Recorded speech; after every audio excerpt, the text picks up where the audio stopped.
What's up, y'all? It's your girl Kennelia back for another episode of Black News, a podcast where we break down current events, hot topics, and local stories involving Black people. Now let's get into it. Thank y'all and good job for the liking and subscribing to Black News on all platforms where podcasts can be heard. Thank you and great job for telling your friends and family, passing the word, spreading the news about Black News. This podcast that I like to say we are completing and pushing out together. So thanks again for your support and for the likes, the comments, all of that good stuff. Thank you, thank you, thank you, thank you. That is the message. That is the first things first. Now let's get into it. Judge Ketanji Brown Jackson has been nominated to the Supreme Court. She is a Black woman. She will be once confirmed, and I'm not going to say if confirmed. I'm going to speak it into existence and say once confirmed, she will be the first Black woman to serve on the United States Supreme Court as one of the justices. She will hopefully be confirmed soon. And she has a stellar background, all of the qualifications. So let me first say, y'all got to remember, there have been around, I believe, 115 Supreme Court justices since the start of the Supreme Court, the inception. Out of 115, 108 have been white men. That stat alone is absolutely astonishing. Okay. But I point that out because President Joe Biden announced during the campaign before he was elected president that he would nominate a Black woman to the Supreme Court. People got up in arms. People were disappointed. People were upset, saying, how can you pick someone based on that? When there have been presidents in the past who have said, I'm going to nominate a woman, or I'm going to nominate, X, Y, and Z. Saying that is not a new thing. And in order to pull off having over 100 people of the same demographic elected to a body over hundreds of years, you probably had to have the perspective in mind that you wanted that particular demographic. Because there ain't no way in the world you telling me that wasn't nobody else outside of that demo qualified for the job. That is ridiculous. You're lying. But there was a lot of backlash of people saying, it's a shame that other people aren't being considered just because they're not this. So let me drop Judge Brown Jackson's statistics, her stats, her resume. Let me rep her set a little bit, and then we can chime in with thoughts. So first, she is an experienced judge. For 8 years, she served as a federal trial court judge, and last June, she was confirmed for a seat on the U.S. Court of Appeals for the District of Columbia, D.C. She will also be the first Supreme Court justice since Thurgood Marshall to have represented criminal defendants. Now, look, to be in the company of Thurgood Marshall, Thurgood was our guy, okay? Early civil rights icon, NAACP attorney. Played by Chadwick Boseman in the movie that was out a couple years ago. Guys, okay. She also has experience as a public defender. She practiced at large and small law firms and served as vice chairman of the U.S. Sentencing Commission. In 2012, she was nominated for a seat on the federal trial court and was confirmed in 2013. She is a Harvard Law grad. She clerked for 3 federal judges, including Justice Breyer, the man she will be replacing. Also read somewhere that she is a member of Sigma Gamma Rho Sorority Incorporated. So I don't know if that's true, but if it is, she's a member of the Divine Nine. That's enough for me. Okay, she poodles. Okay, yip. Ain't that what they be saying? That SG Rose.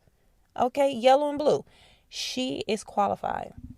People were actually saying that she was more qualified than the last 2 justices that were appointed. I believe it was Kavanaugh and Amy Coney Barrett. I forget Amy's name. Okay, I forget.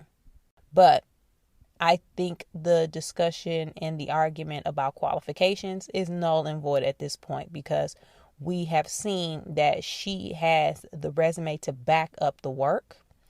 And we can no longer use those arguments because we have proof and evidence that some people who were appointed to the Supreme Court did not or had less qualifications. So that needs to be eliminated from the discussion. The question now will be, will they vote her in?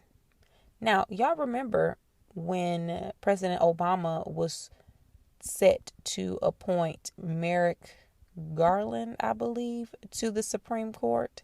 What's the dude in the head of the house with the turkey neck that be hating? The one with the hand, messed up hand. Y'all know who I'm talking about. He basically made a point to block that nomination. So it is possible that the same thing can happen with this person, with Justice Brown Jackson. Now, that will say, though, also, when she was appointed to these previous positions, she was voted in by a partisan committee or partisan group. So she has the ability to get votes from across the line. But when it comes to Supreme Court, that's a whole different story, because this person will actually vote on things like abortion rights, LGBTQ plus rights, racial discrimination rights, affirmative action, women's reproductive health. All of that is now on the table. Voting Rights Act. We see what's happening to that. They are literally in different states across the country trying to gut that and make it more difficult for people of color, minorities, to make it harder to vote. So she will have a decision. She will be making decisions about all of those things. Now, the Supreme Court is not balanced at this moment as far as people voting in different ways. It is leaning more conservative at this moment in time. So her vote won't make that, I won't say make a difference, but it's not like, oh, we need her to tip it onto the other side. No. It's already conservative and leaning that way, and it will be for quite some time. So this is more so about, yes, offering different perspectives. We need some diversity and some balance. Like I said, there's no way you can tell me that over the last 200 some years that there have not been any qualified Black women who could have served on the Supreme Court. That is absolutely ridiculous. And that's a lie. So congrats to her. I hope this moves swiftly and it's without hiccup, but it is what it is. And let me know your thoughts about it. Are you guys excited? Are you down for this history making moment? It's a big deal. It's a big deal, and it gives people and girls and boys just from different backgrounds, it gives them something to aspire to, because we often tell kids and people, you can do whatever you want to do. But sometimes we be saying that without actually having an example to point to. And in this case, we now do have that example. So kudos to her. And, let me know your thoughts about her nomination. Are you happy that Joe Biden followed through on his word, at least about something? Okay. Let me know. Hit me up on social media. The NAACP Image Awards were this past weekend. And I'm saying this past weekend because when I'm recording this podcast, they just aired. You may be listening to Black News a little later, catching up whenever you can catch up. And it may be, months from now. But we are discussing the NAACP Awards that were hosted by Anthony Anderson. Now, y'all know I love Black people. Okay, I love Black culture. I love Black entertainment. I love the NAACP Awards. People always have these dreams and aspirations about winning accolades. I'm going to keep it 100 with y'all. I want an NAACP award. I'm not really tripping on other trophies. There's two that I feel like, if I get those, I would feel accomplished in my endeavors. That is the NAACP Image Award, and that is the SAG Award. NAACP Awards because that is the pillar of Black excellence. NAACP is our organization. That is our award show. And you could say the BET Awards is that as well, but NAACP, it just got a little more oomph to it. And the SAG Awards, I say that because that is voted on by your peers. So if you guys aren't familiar with how SAG-AFTRA works, that is the entertainers, the actors union. We are unionized. And when it comes to the award season, SAG members vote on the winners for the SAG Awards. So that is literally you being acknowledged by the people directly in your community versus trustees, the chairs, boards, a certain body of elected leaders. No. This is, I literally cast my vote for who I thought should win the SAG Awards this year. That's what it is. So it's a little more, it's a more of a like a nod, like I see you working, I see what you're doing, respect. I think you should take home the prize this year for your fantastic work. It ain't nothing like being honored and recognized by your peers. And I believe the NAACP Awards does online voting too for some. I don't know if it's all the categories or for some. I know for sure they do it for like the social media categories, best podcast, things like that. I think best podcast. But regardless, I want me an NAACP award. Okay, I'm gonna get mine. I don't know for what. I be doing a lot of stuff, but that's on my bucket list. But talking about this because y'all, Will Smith won an NAACP Image Award and a SAG Award for Best Actor in a Drama for his performance in King Richard. Y'all, Will Smith been at this for a long time. We know Will from Fresh Prince. Will done some good work. He was nominated. A lot of people thought he was going to win. He was in Ali. That year it was stacked. I believe Denzel, or what's the dude who was nominated for A Beautiful Mind? Russell Crowe. Regardless, Will ain't winning. I don't think Will has ever won a major award until this year. He won a Golden Globe. He had the SAG Award. But it was nice to see him finally being recognized for his work. He had an emotional speech. Venus Williams was also in attendance. Serena over, and she doing Fashion Week, child. She was dressed up on Instagram, so she probably just couldn't make it. She was busy, looking good and stunting on the haters. But I'm so happy for Will Smith. And if y'all haven't seen King Richard yet, watch that dang movie. Watch that dang movie. Watch it for the performances to support. But if you have ever had dreamers in your family, whether it was you, your parents, your aunties, siblings, maybe you did not have dreamers in your family. Maybe you had your own dreams. You had to push yourself towards excellence. Maybe that's something you always aspired to have. Maybe you were a sports fan. Maybe if you were like me, I remember when Venus and Serena popped up on the scene and they was all of a sudden it seemed like they came out of nowhere and they were killing people in tennis with the braids and beads. If you were a part of any of that, just that culture, that huge Black culture moment, watch this movie. If you raising kids, watch this movie. Kids with talent and skill, watch this movie. Even if they don't, if you want to raise kids or want to see what it looks like to raise kids with goals and a plan, watch this dang movie. So good. Anjune, who played Miss Orsine in the movie, killed it. She was nominated as well, did not take home the trophy, but she always delivers. Y'all, she just consistently do good work. In the whole cast, those two young girls who played Venus and Serena, they didn't know how to play tennis before that. But if you watch that movie, you'd be like, oh, they've been playing tennis. Child, no, they learned for the movie. Okay? Just killing it. Also, winners, Jennifer Hudson at the NAACP Awards. She won Entertainer of the Year. She did a pretty good job in Respect. Now, it was a lot of stuff going around about that because we had the two Respect movies and shows going at the same time. One with her and the other with Cynthia Erivo. But we're not going to get into that. We're going to leave that right there on the table. So shout out to Jennifer Hudson. Issa Rae won for Best Actress in a Comedy for our show Insecure. Rightfully so, because this last season she killed it. And y'all, Prince Harry and Meghan Markle was even at the NAACP Awards. Y'all know they do a lot of philanthropy work. So they were being honored there. They gave a great speech.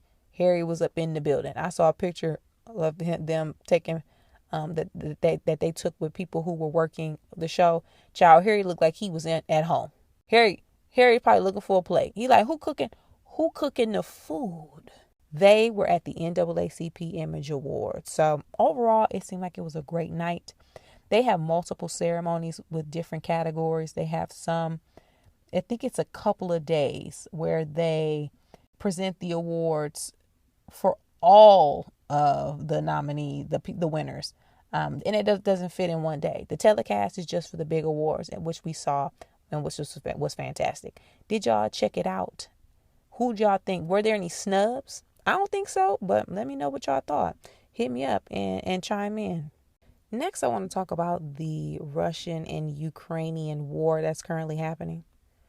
We all have our eyes on it, and we have been very watchful about developments and what's going on because, hey, we don't need that to be heading over this way. We don't need no more drama. We already have a lot going on, but Ukraine is one of our allies. But the point of this is not necessarily about that overall. It's that there have been reports of Africans being discriminated against at the border or different checkpoints trying to leave Ukraine and flee the country. This has been reported all over social media.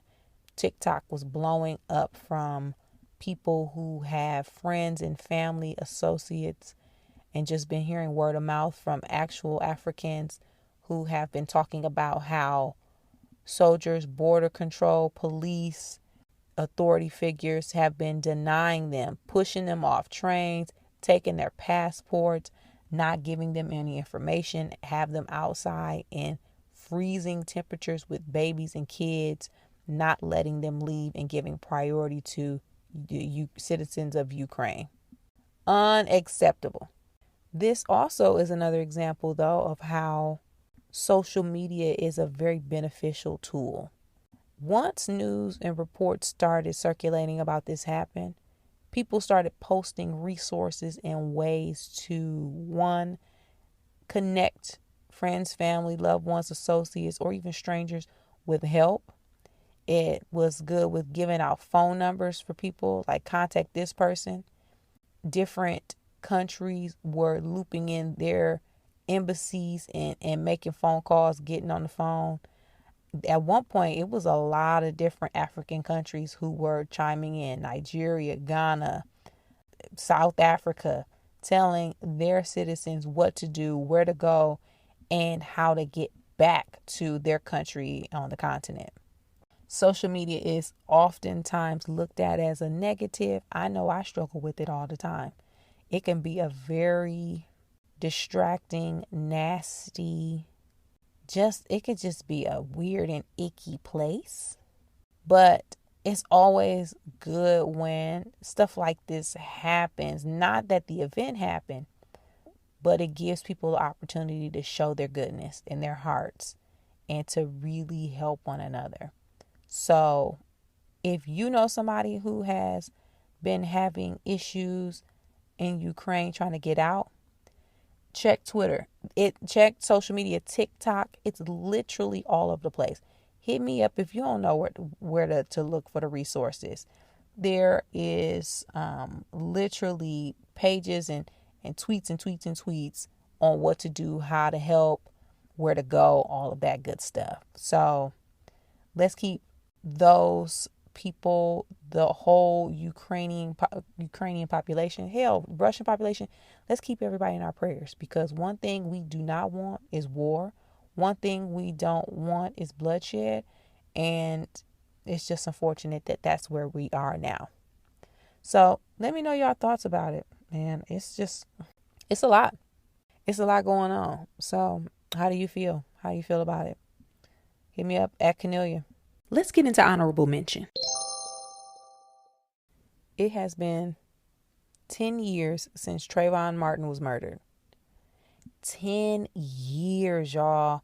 It literally has been 10 whole years when it feels like it literally, I would say maybe 3 years. I remember watching that case from start to finish, Remember, it was literally just yesterday where we heard and saw news reports of a young boy being shot by Neighborhood Watch, George Zimmerman. It was literally yesterday with the trial, with the not guilty verdict, with this whole idea of stand your ground being used as a defense to stalk a young boy and shoot him. It has literally been 10 years. The exact date of the killing, of his murder, his passing, was February 26, 2012 in Sanford, Florida. Now, this case, I know there have been situations like this, shootings by the police, and he was neighborhood watch, so he wasn't the police. But I'm saying this point, not to say it's the same, but to kind of give an overall idea. There have been situations like this that have been happening since we can remember. Our parents got stories, our grandparents, great-grandparents.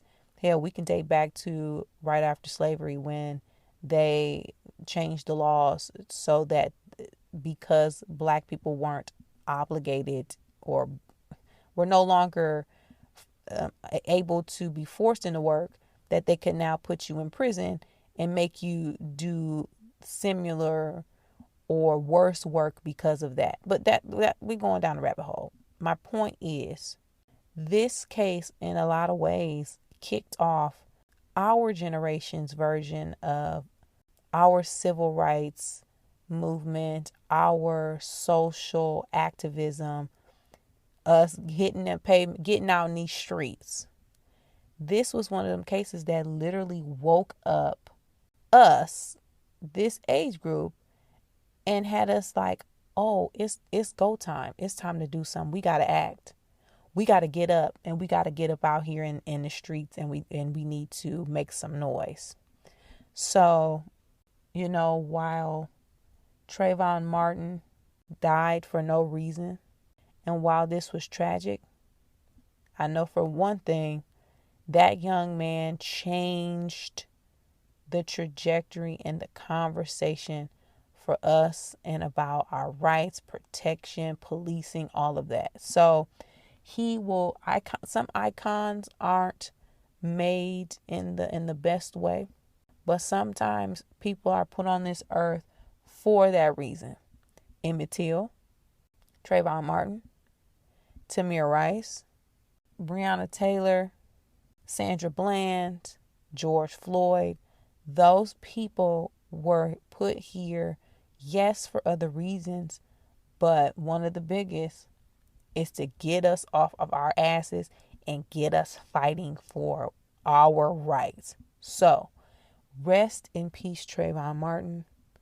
10 whole years. That young boy would have been an adult, living his life. I believe he wanted to be a pilot. Who knows what he could have been, or what he would have been. Who knows? And I know his mom and dad probably think about that all the time. But, with that said, rest in peace to that young boy who would have now been a young man. And how do y'all feel 10 years after the fact about Trayvon and his legacy? The legacy, of hoodies and how black people are perceived. Where do we stand on it now? How do y'all feel then versus now, or then and now? Hit me up. Let me know on social media at Kennelia. That's it for this week's episode of Black News, y'all. Thanks again. Thank you. And thank you again so much for sticking with us, supporting the podcast, liking and subscribing on all apps where podcasts can be heard, rating 5 stars, and leaving a comment. It helps more than you know, so I really, really appreciate it. And keep sharing Black News with all of your friends and family. Be sure to hit me up on social media if you got ideas for topics. Or just hit me up in general to let me know you've been listening. Let me know your thoughts. I'm at Kennelia on all platforms across the board. That's at Kennelia, like Kenny and Ophelia. Also check my website. I got some shows coming up in Los Angeles County. Hopefully get on the road soon. But for now, if you're in the LA area, hit me up. Check Kennelia.com for show dates and details. And as always, thanks again so much, guys. I hope you have a fantastic week. Keep supporting, keep growing, keep building, keep staying safe, and keep staying healthy. As always, again, I'll see you back here next time, same time, same place. Bye.